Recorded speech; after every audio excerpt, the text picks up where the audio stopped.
So the Paul George disaster for the Philadelphia 76ers keeps getting worse and worse and worse.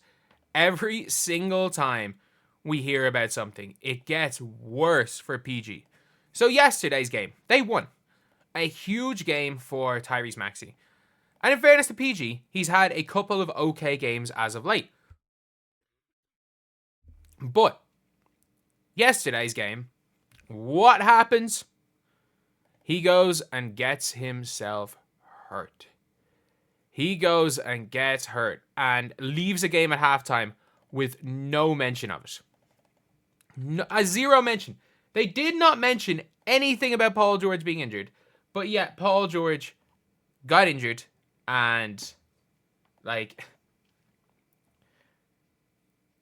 didn't return to the game and is now having an MRI on a left pinky injury. He suffered a left pinky injury. And I get it. People are complaining, being like, oh, he should have,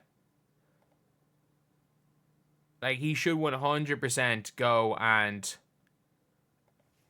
miss games, or he should 100% play, depending on how you're looking at it.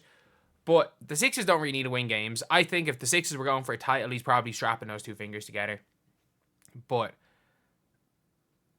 there's just no point. And the Sixers winning games is bad for the Sixers. They're going to lose their draft pick. They're going to lose their draft pick 17 and 27. They have what?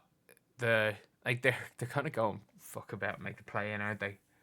They're going to go and mess about and make the play-in, which is the worst thing ever. Imagine getting to the play-in and losing in the 9-10 game, and then losing your pick because you went for the play-in instead of tanked. Normally, I don't encourage tanking. There's only one time I'll encourage tanking, is if you literally don't lose your pick if you don't, and if you really suck. For Miami are 500. Khalil Ware stepping up. I'm confident that the Miami Heat will find a way to get themselves back into that top 6 in the East. I'm confident of that. Whatever they get from Jimmy, I am very, very, very confident of that. Either way, though, it's just been a disaster. It's been a disaster all around. Paul George is injured again. How many games he played this year? And yeah, he had a good game. But it's he wedged a 30-point game in between an 11-point game and a 9-point game. In fairness, the 9-point game's in a half. But, he's shooting 42% from the field. 42% from the field. He's played 30 of... How many games have they played? They have played 44 games. So he's already missed... He's missed 14 games. He's already going to miss more. And he's being paid $50 million a year to average 17 points per game and miss 40 freaking... And play what? 2/3 of games? It's madness. It's absolutely madness. And then the Sixers are now all of a sudden starting to play. And in fairness to PG, he's starting to play. Once Embiid went down, he's starting to play, which is the worst thing. When Embiid went down, the Sixers were like, you know what, let's just blow up the season. Let's just punt on the season. And they're starting to win because PG and Maxey are hooping. It's madness. It's absolute madness when it comes to what's happening with the Sixers. Paul George, and this is just an injury, but the Paul George signing has to go down as one of the biggest disasters because you have him for 3 more years. Not only that, he has a player option. If Paul George wasn't this, if he had a team option and was just on a decent enough contract, was on a $30 million a year contract, you could be like, it was worth taking the risk. But the Clippers dodged a bullet. They absolutely dodged a bullet. I mean that. They dodged a huge, huge bullet when it came to Paul George, because if they knew this was going to happen, there was no way. There's no way they would have done it. Or they know this is going to happen. They obviously wouldn't have even entertained conversations.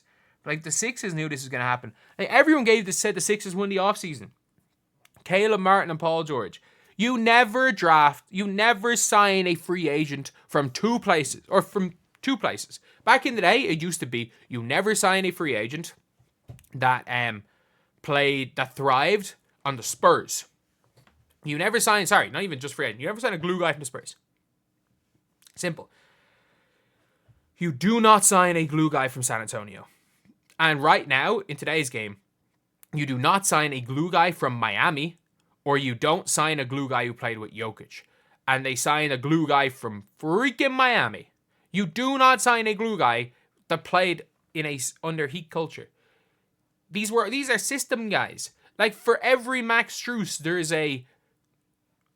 a Gabe Vince. There are 5 Gabe Vincents. Like, do you guys not remember when the Nets tried to give Tyler Johnson a near max playing under Spo?